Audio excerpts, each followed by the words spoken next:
Bueno, vamos directos al grano. La industria financiera, sinceramente, adora hacernos creer que la gestión del patrimonio es algo abrumadoramente complejo, ¿verdad? O sea, a veces parece que necesitamos un máster en economía aplicada solo para entender por dónde empezar a invertir o a ahorrar. Es como un laberinto diseñado literalmente para confundirnos. Pero, y aquí viene lo interesante que revelan los datos, la verdad sobre quienes realmente construyen riqueza es asombrosamente sencilla. En el análisis de hoy, basándonos en investigaciones sobre hábitos financieros reales, vamos a desglosar una fórmula que demuestra de una vez por todas que construir un futuro próspero no tiene por qué ser un dolor de cabeza, para nada. Fijémonos. Por un lado tenemos toda esta complejidad de Wall Street. Ya sabemos, el estrés constante, la ansiedad de mirar gráficos todos los días y esa carrera agotadora por encontrar la criptomoneda mágica o la acción que nos hará ricos de la noche a la mañana. Una locura. Pero, por otro lado, la realidad es que los fundamentos para lograr la tranquilidad financiera no han cambiado en décadas. De hecho, son tan sumamente básicos que se le podrían explicar a un adolescente usando matemáticas de la escuela secundaria. Así de simple, porque al final del día, la constancia y la simplicidad superan al caos, casi siempre. Y para entenderlo, nuestro recorrido de hoy es muy directo. Primero, el aburrido secreto de la riqueza. Segundo, ese 15% para financiar el futuro. Tercero, el 65% para limitar los gastos fundamentales.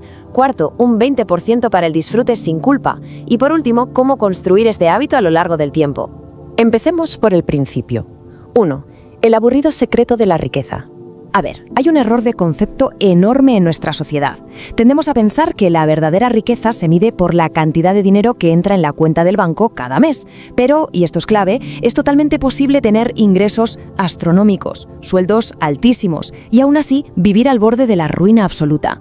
El verdadero secreto, que sí resulta ser bastante aburrido pero es infalible, radica en lo que sucede con el dinero exactamente un segundo después de recibirlo. Y aquí entra la regla del 15-65-20. Funciona exactamente igual que una receta de cocina muy fiable. Pensemos en ello. No se puede hornear un pastel lanzando ingredientes al azar y esperando un milagro, ¿verdad? Pues lo mismo ocurre con los ingresos. En este sistema, cada porcentaje tiene un trabajo específico. Cada moneda tiene una misión asignada antes de ser gastada. Es un sistema directo, estructurado y, la verdad, tremendamente efectivo porque, de golpe, elimina todas las dudas financieras de la ecuación. Pasemos a la segunda parte.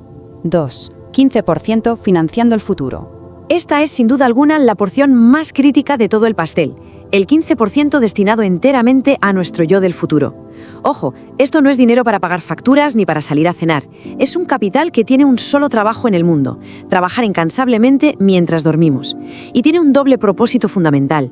Primero, actúa como nuestra red de seguridad financiera.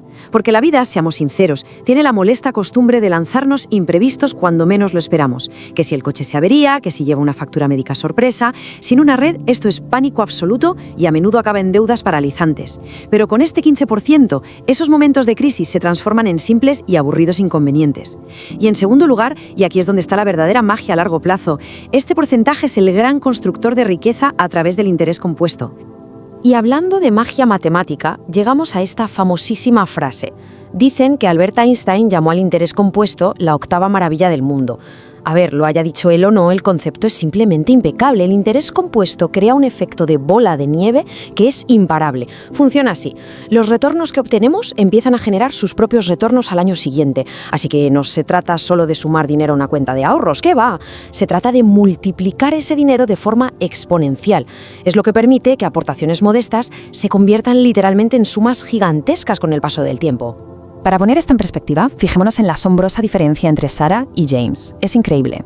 Sarah invierte $10.000, una sola aportación a los 30 años. No hace nada más y termina con $32.000 a los 50.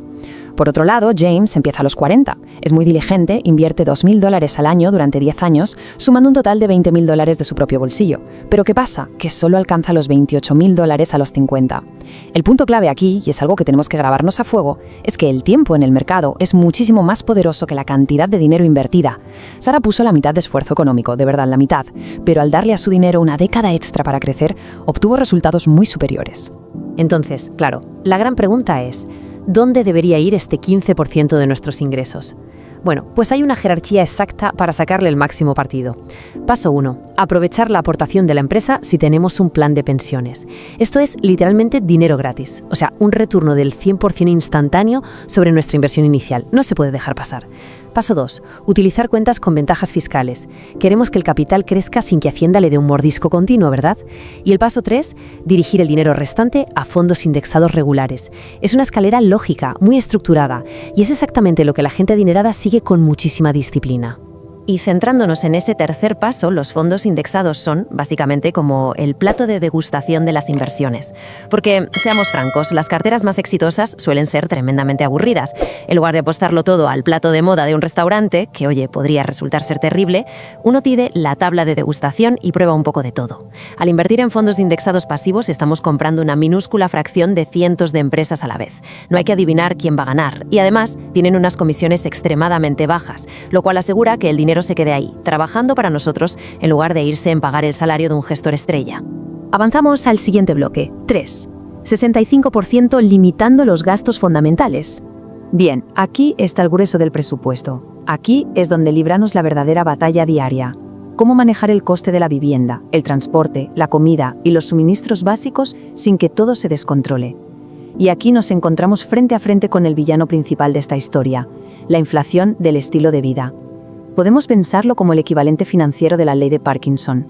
Igual que una tarea se expande hasta ocupar todo el tiempo que tenemos para hacerla, nuestros gastos se expanden instintivamente hasta tragarse cualquier ingreso adicional que recibamos. Es típico. Alguien recibe un aumento en el trabajo y de repente, por arte de magia, su piso de siempre le parece pequeño o las vacaciones de todos los años ya le saben a poco.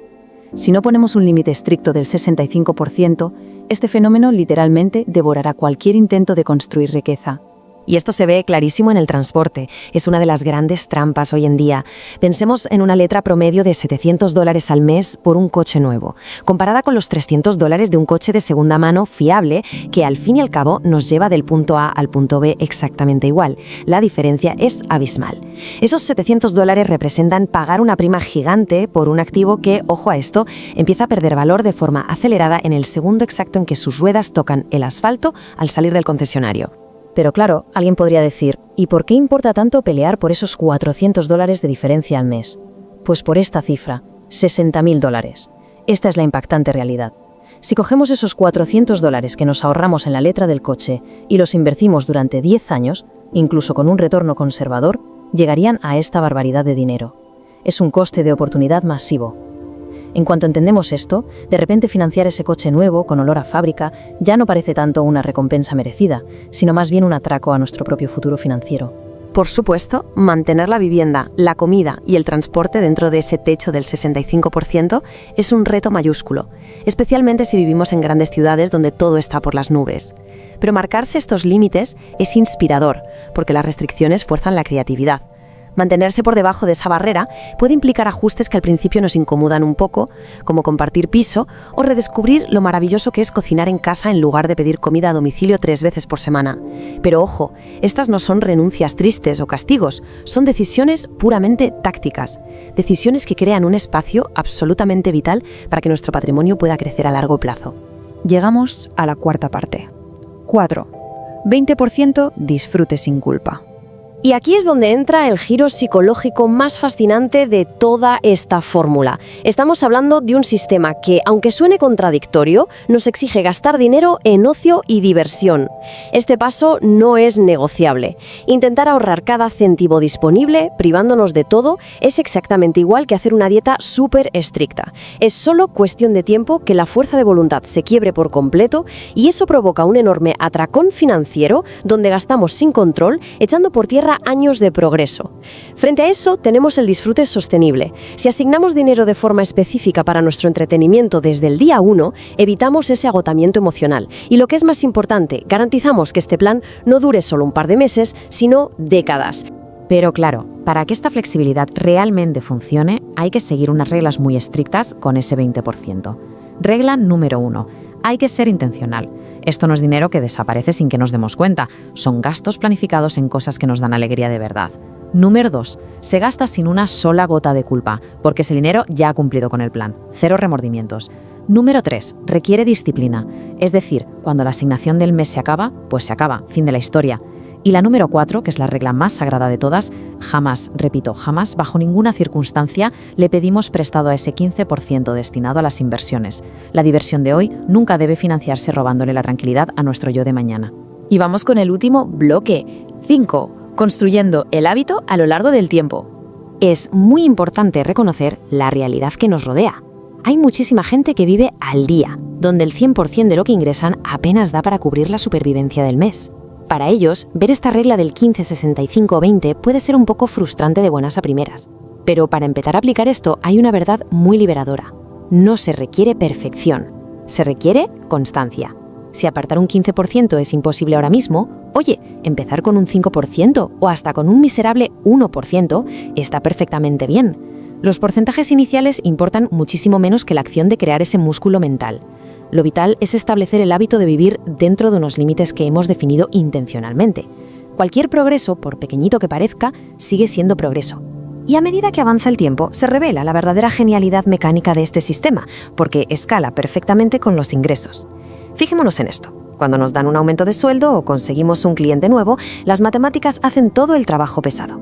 Las cantidades en euros o dólares aumentan, claro, pero los porcentajes de la regla no se tocan. ¿Qué significa esto? Pues que automáticamente destinamos más dinero al disfrute mensual, sí, pero al mismo tiempo estamos incrementando masivamente la inyección de capital a nuestras inversiones. Y de esa forma derrotamos de una vez por todas la peligrosa trampa de la inflación del estilo de vida. Para terminar este análisis, creo que vale la pena que nos hagamos una pregunta muy directa. Cuando pasen 10 o 20 años, ¿nuestro yo del futuro sentirá un profundo agradecimiento por esa disciplina tan sencilla que aplicamos hoy? ¿O se lamentará preguntándose por qué esperamos tanto para empezar?